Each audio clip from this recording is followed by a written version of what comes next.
I just happened to think about the fact that we don't have a church out here, a Baptist church. So I asked my doctor that owned the Johnson's Ferry Medical Center if we could meet in his office. And then from there, we got too many people in the Bible study, so we had to go to find another place to go. On Friday and Saturday, church members helped with the move from the office condo down the street here into the building. They set up Sunday school rooms and helped to get the building ready for Sunday morning. And as the choir came into the choir loft that morning, we were met with a sea of people. Every pew was full. There were chairs along the front. There were chairs along the walls. There were chairs in the center aisle and even in the foyer. People were everywhere. In 1988, I had the opportunity to serve as an elder.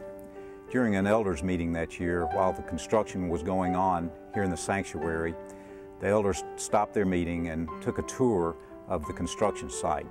One of the fellows in the group had the idea of standing where the pulpit would be and praying over what would be spoken from there. We prayed for decisions. We prayed that hearts would be changed. God has answered those prayers in a mighty way, and it's been exciting to see Him move through what happens here in worship in the lives of people beyond the walls of Johnson Ferry Baptist Church. We noticed, Mark Cottingham and I noticed during that time right after spring break, that our kids would come back in the student ministries real apathetic, and attendance to our youth meetings would fall off, the attendance to his choir rehearsals would fall off, and it really made me start thinking about looking at an alternative for these kids to be involved with on their spring break. And little did I know that God would use that trip to encourage not only kids today. We took about 30 that year back in April of '92, but it's amazing to me how that one trip really has motivated this church to be on fire for missions. On Sunday, July 7th, 1996, 248 new leaders volunteered to serve in some area of ministry. We began our first contemporary worship service and added a third Sunday school hour. That first year in Upward Basketball was exciting as we saw 332 children participate. We saw a kid accept Christ and families get involved. But as has been the case here at Johnson Ferry, God's plans were a whole lot bigger than our plans. For in just a few short years, we had over 500 children participating, and we were out of room in our gym. But God provided the fields for us, and we quickly added Upward Soccer, baseball and softball, and flag football to the mix. And we began to notice an interesting statistic with our Upward sports. In every Upward sport, over 50% of the participants came from outside Johnson Ferry.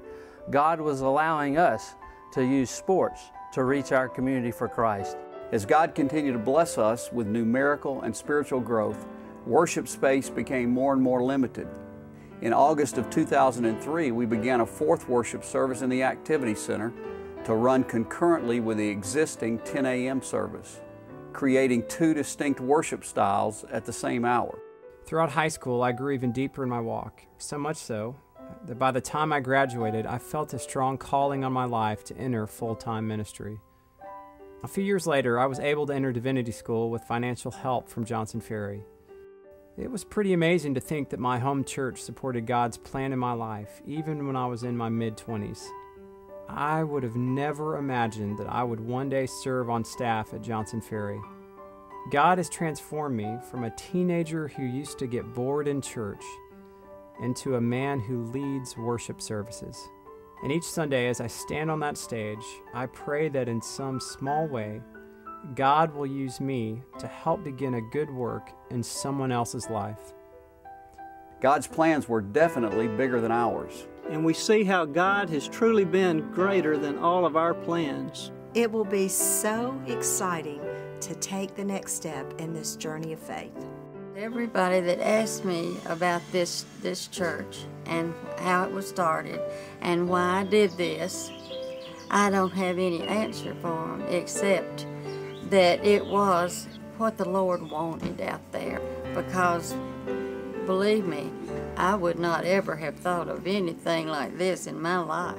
God's plans were bigger than ours then, and I'm looking forward to see how much bigger God's plans are in the days ahead as we look forward to that new worship space. In giving us this permanent home on Johnson Ferry Road, God was also expanding our opportunity and our responsibility to reach and disciple this community for Christ.